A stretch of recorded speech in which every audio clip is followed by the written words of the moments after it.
Hello students, in this part I will discuss about phylum Porifera. In the previous class I have discussed about basis of classification of kingdom Animalia. In this part I will start the first phylum Porifera. The word Porifera is derived from two words.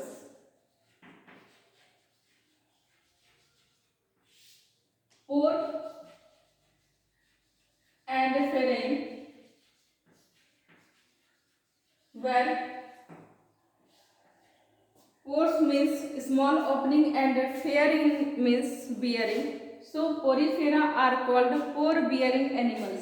So porifera are called pore bearing animals.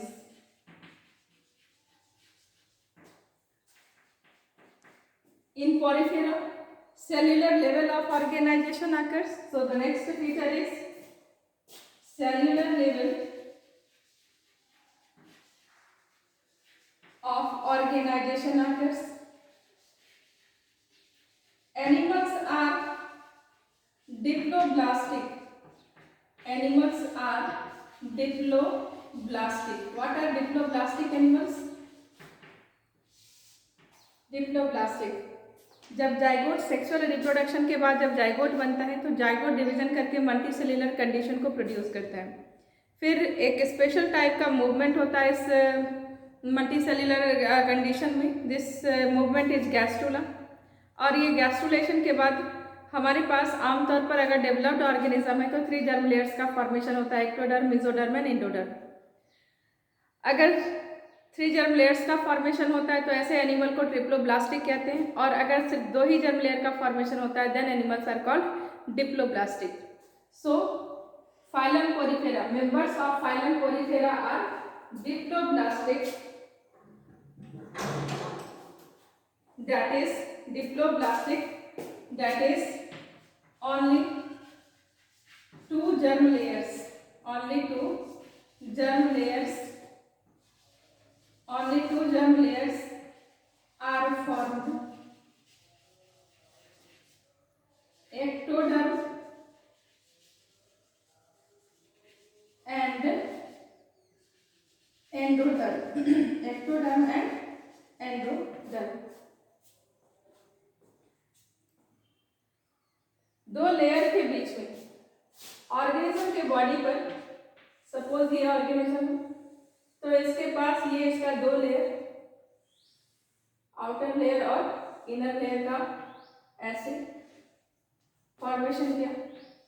Organism porous होता है, पूरे body पर pore present होता है। इसके पास 2 type के pores होते हैं, कुछ स्मॉल पोर्स और कुछ बड़े पोर्स। तो small pores, 2 types of pores are present in porifera. Small pores are called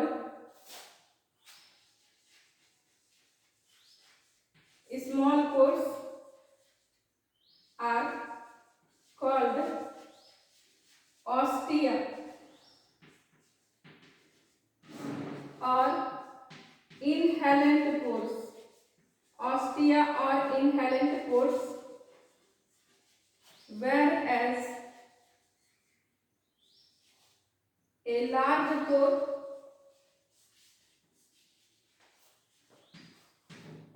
is also present,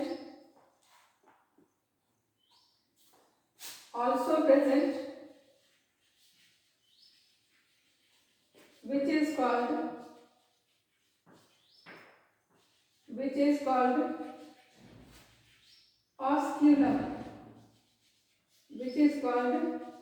osculum, or exhalent pore,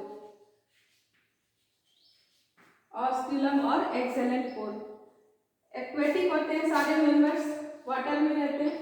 ये पोर्स से होकर के वाटर एंटर करता है और ये ऑस्कुलम से होकर के बाहर निकलता है, इसलिए इसके पास एक बहुत बढ़िया वाटर कैनाल सिस्टम का फॉर्मेशन होता है, जिसमें इनहेलेंट पोर्स से वाटर अंदर जाता है और एक्सेलेंट पोर्स से होकर बाहर निकलता है। इसी दौरान गैसियस एक्सचेंज, न्यूट्रिएंट का एक्सचेंज, वेस्ट का एक्सचेंज होता है, यानी वाटर में डिजॉल्व कंडीशन में न्यूट्रिएंट, रेस्पिरेटरी गैसेस और वेस्ट भी यहाँ से बाहर निकल जाते हैं। सो इन Porifera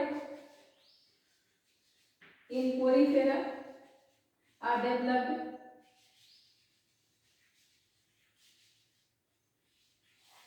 canal system, water canal system, water canal system, are developed water canal system is present. इसके आउटर लाइनिंग, जो बॉडी में दो लेयर बनते हैं, आउटर एक्टोडर्म और इनर एंडोडर्म, तो आउटर एक्टोडर्म जो बाहरी एक्टोडर्म होता है उसको पिनेकोडर्म या डर्मल लेयर कहते हैं और इनर लेयर को गैस्ट्रल लेयर कहते हैं. So body is differentiated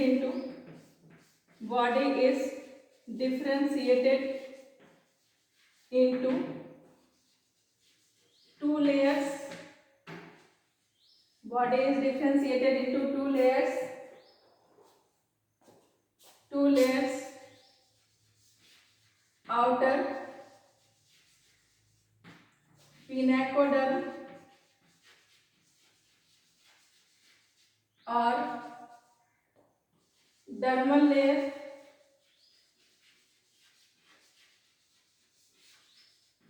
and inner, outer pinacoderm और dermal layer and inner gastral layer. इन दोनों के बीच में, आउटर लेयर और इनर लेयर के बीच में एक जिलेटिनस शीथ प्रेजेंट होता है. इस शीथ को कहते हैं मीजोग्लिया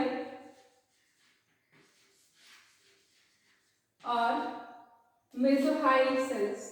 तो बीच में दो आउटर लेयर और इनर लेयर के बीच में एक जिलेटिनस लेयर प्रेजेंट होता है. This gelatinous layer is called mesoglea. So in between outer and inner layer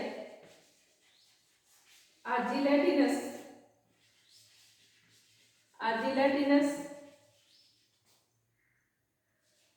chemical is present.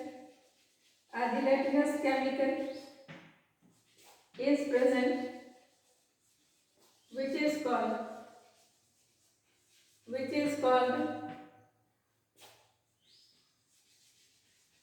Mesoglea और मेसोहाइल सेल्स. मेसोहाइल लेयर, मेसोग्लिया और मेसोहाइल लेयर, इसमें कुछ अमीबॉइड सेल्स प्रेजेंट होते हैं which are amoebocytes. It contains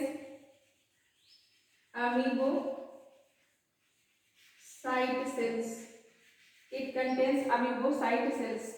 जो inner layer है gastral layer, इस gastral layer में कुछ स्पेशलाइज्ड सेल्स प्रेजेंट होते हैं. जो स्पेशलाइज्ड सेल्स होते हैं यहाँ पर प्रेजेंट, ये स्पेशलाइज्ड सेल्स फ्लैजेलेटेड होते हैं, यानी इसके पास फ्लैजेला होता है. These flagellated cells which are present on the gastral layer are called chionocyte cells. So in the gastral layer some flagellated cells are present. Some flagellated cells are present which are called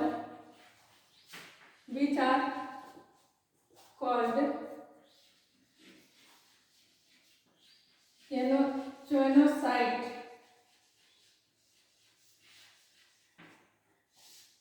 ये sales यहाँ पर inner layer में present होता है, flagellated sales होता है, flagella होता है. ये बीट करके वाटर करंट को कैविटी के अंदर मेंटेन करके रखने का काम करता है. It maintains water flow, water current in gastral cavity, in gastral cavity। Body पर हेयर लाइक स्ट्रक्चर्स जिनको स्पिक्यूल्स कहते हैं ये भी प्रेजेंट होते हैं, और ये स्पिक्यूल्स या तो कैल्शियम कार्बोनेट के बने होते हैं या सिलिका के बने होते हैं या स्पॉन्जिन फाइबर के बने होते हैं। सो ऑन द बॉडी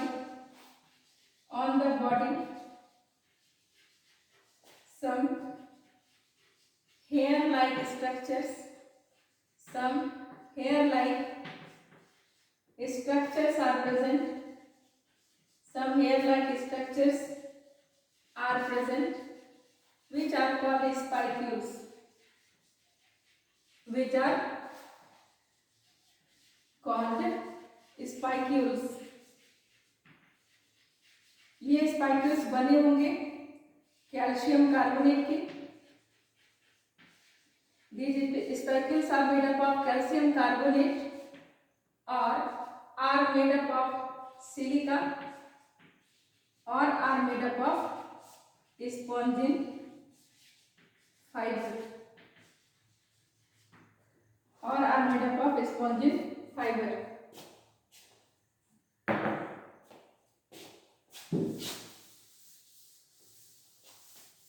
और are made up of spongin fiber।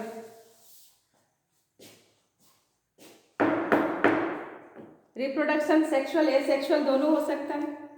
Asexual reproduction generally budding के थ्रू होता है, इंटरनल बडिंग जैसे हम लोग देखते हैं, और सेक्सुअल रिप्रोडक्शन भी हो सकता है।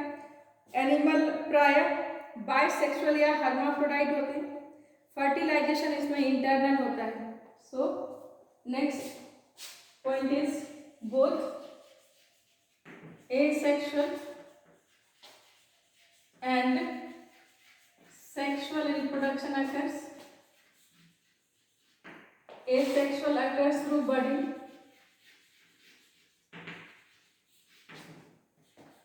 animals are hermaphrodite। hermaphrodite का मतलब है इसके पास both hermaphrodite। hermaphrodite का मतलब है इसके पास बोथ मेल और फीमेल सेक्स ऑर्गन प्रेजेंट होते हैं। एक इंडिविजुअल पर दोनों ही सेक्स ऑर्गन प्रेजेंट होते हैं, तो ये hermaphrodite होता है। ठीक है, इसके लार्वा को पेरेन्काइमुला लार्वा या एम्फीब्लास्टुला लार्वा कहते हैं। लार्वल स्टेज होता है लाइफ साइकिल में, लार्वल स्टेज होता है, और लार्वल स्टेज में दो टाइप के लार्वा का फॉर्मेशन होता है, पेरेन्काइमुला एंड एम्फीब्लास्टुला।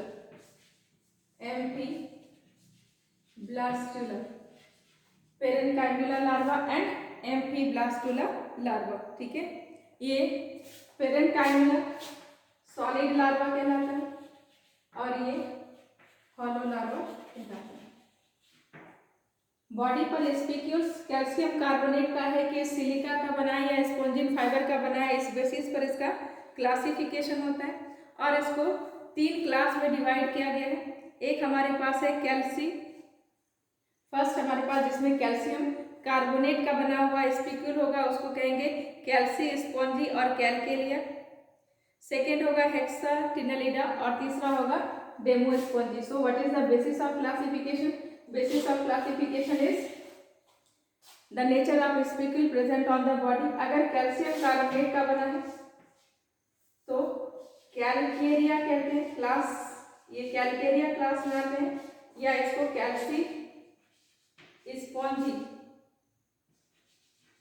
क्लास में रखा जाता है जिसके पास कैल्शियम कार्बोनेट का बना होता है। अगर सिलिका का बना होता है तो इसको हेक्सा टीनालिडा, और अगर स्पॉन्जिन का बना होता है तो स्पॉन्जिन या सिलिका दोनों का बना होगा तो इसको डेमोस्पॉन्जी में रखते हैं, यानी इसका क्लासिफिकेशन करते हैं। और क्लासिफिकेशन के बाद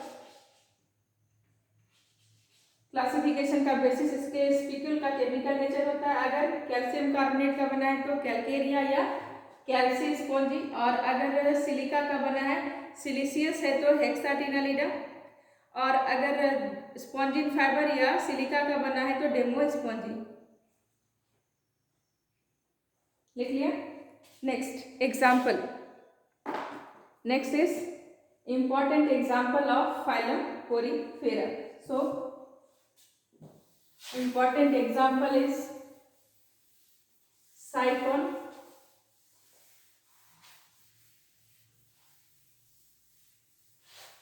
important example is Cycon,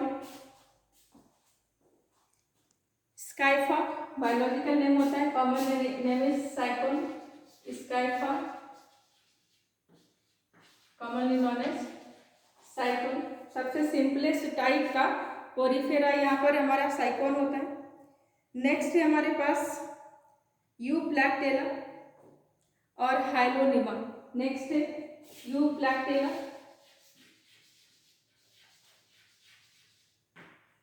हाइलोनिमा बहुत कॉमन है, नीट में बहुत बार आता है hyalonema. Euplectella commonly known as Venus flower basket,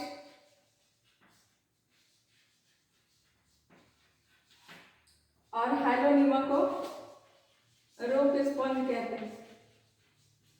तो scypha, euplectella, hyalonema etcetera are some common example. इसके अलावा स्पॉन्जिला हम लोग जानते हैं, स्पॉन्जिला फ्रेश वाटर स्पॉन्ज होता है। तो स्पॉन्जिला जिसमें इंटरनल बडिंग जानते थे, 10th में पढ़ा था, इंटरनल बडिंग होती है स्पॉन्जिला में, ये फ्रेश वाटर होता है। कॉमन एग्जांपल ये है यूप्लैक्टेला को वेडिंग गिफ्ट जापान में वेडिंग गिफ्ट के रूप में दिया जाता है, क्योंकि इसके अंदर में 2 श्रिम्प रहते हैं, एनिमल छोटे छोटे, जो लाइफ लॉन्ग साथ में जीते मरते हैं, इसलिए वेडिंग गिफ्ट के रूप में ये वहाँ पर दिया जाता है। यूप्लैक्टेला को वेनस फ्लावर बास्केट भी कहते हैं। So this was phylum Porifera.